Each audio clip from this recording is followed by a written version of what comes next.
2023, donc, nous avons rencontré nos différentes structures d'insertion pour faire émerger un besoin existant qui était le remplacement des agents dans les collèges et de voir comment elles pouvaient présenter une offre collective sur ce type d'activité.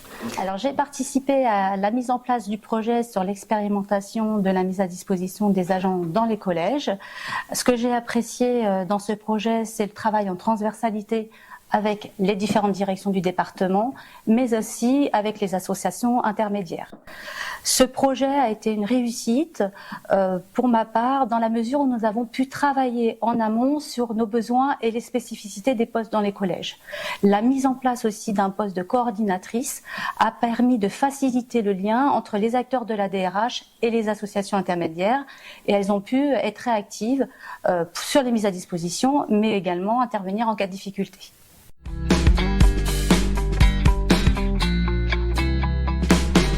Alors, c'est suite à une absence prolongée, nous avions besoin d'un agent supplémentaire. Donc le département étant en effectif réduit, a fait appel à cette association.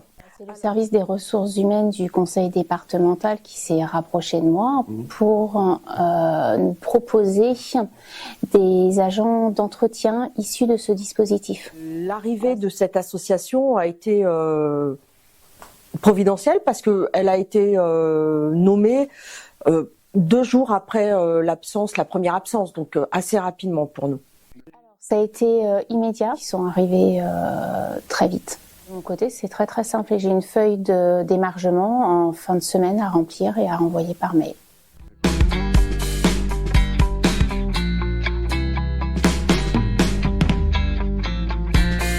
J'ai l'occasion d'être envoyé en mission et précisément au collège Gérard Philippe.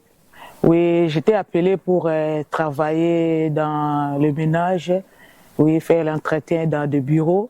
Et puis, à part ça, j'avais travaillé à l'accueil et j'ai travaillé à la cantine. Oui, j'ai distribué à manger auprès des enfants. Donc, dans le collège, j'en ai fait 3. Donc, le poste dans le collège, c'est surtout dans les classes, nettoyer les classes, s'occuper que les classes soient en ordre, bien rangées, nettoyées. Après, on bascule en plonge, c'est-à-dire être actif pour vite débarrasser les plateaux pour que les enfants puissent bien manger et que ça soit bien réglé. Donc, dans les 3, ça s'est vraiment bien, très très bien passé avec les gens que j'ai pu côtoyer, parce que moi, je viens d'un milieu autre chose que ça. Donc, ça s'est très très bien passé. J'ai rencontré des gens extraordinaires qui m'ont appris plein de choses que je ne connaissais pas du tout. Permis à certaines personnes de se découvrir encore une fois, qui pensaient faire du ménage, qui ont pourtant évolué finalement à d'autres secteurs d'activité, des personnes qui ont pris confiance et qui même à la fin ont pu être embauchées.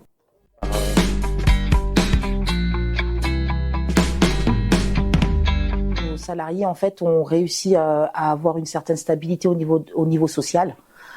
Et au niveau professionnel, à pouvoir éliminer toujours leurs freins, puisque nous, c'est notre cœur de métier de pouvoir éliminer les freins des salariés qu'on a en parcours.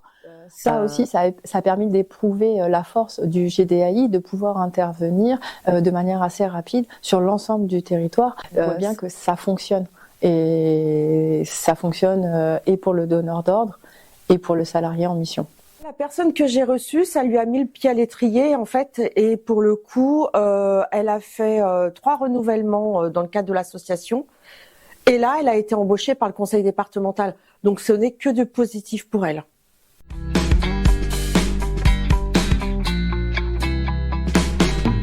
Les associations intermédiaires, que l'on surnomme AI, sont des structures d'insertion par l'activité économique qui existent et travaillent ensemble depuis plus de 30 ans. Et en 2023, nous nous sommes regroupés autour d'une charte commune pour porter des valeurs de solidarité et de coopération et de répondre surtout aux besoins à l'échelle du territoire. Alors d'abord une collaboration entre toutes les associations intermédiaires. Donc c'est la première fois que nous avons relevé en fait ce défi. Il y a 6 associations intermédiaires. Nous avons travaillé ensemble. On met tous nos savoir-faire dans le même pot et on arrive à répondre collectivement à une demande sur l'ensemble du département. Nous, on était sûrs de notre action, on est sûrs de notre travail. Ce qui nous a vraiment donné beaucoup de satisfaction et de visibilité, c'est le retour qu'on a eu du conseil départemental et des différents services, que ce soit les RH ou les services opérationnels. Ils ont vraiment été impressionnés par la réactivité. Ils ont été très très surpris par les profils qu'on a pu présenter. Ils s'attendaient pas du tout à ce qu'on ait des profils si opérationnels, si d'aller n'importe où sur le département où il y avait des besoins. Les AI, c'est quoi? En fait, c'est des facilitateurs d'emploi. Notre support d'insertion, c'est la mission de travail. On répond aux besoins en main-d'œuvre des entreprises, des collectivités, des associations, des bailleurs sociaux et même des particuliers. Oui.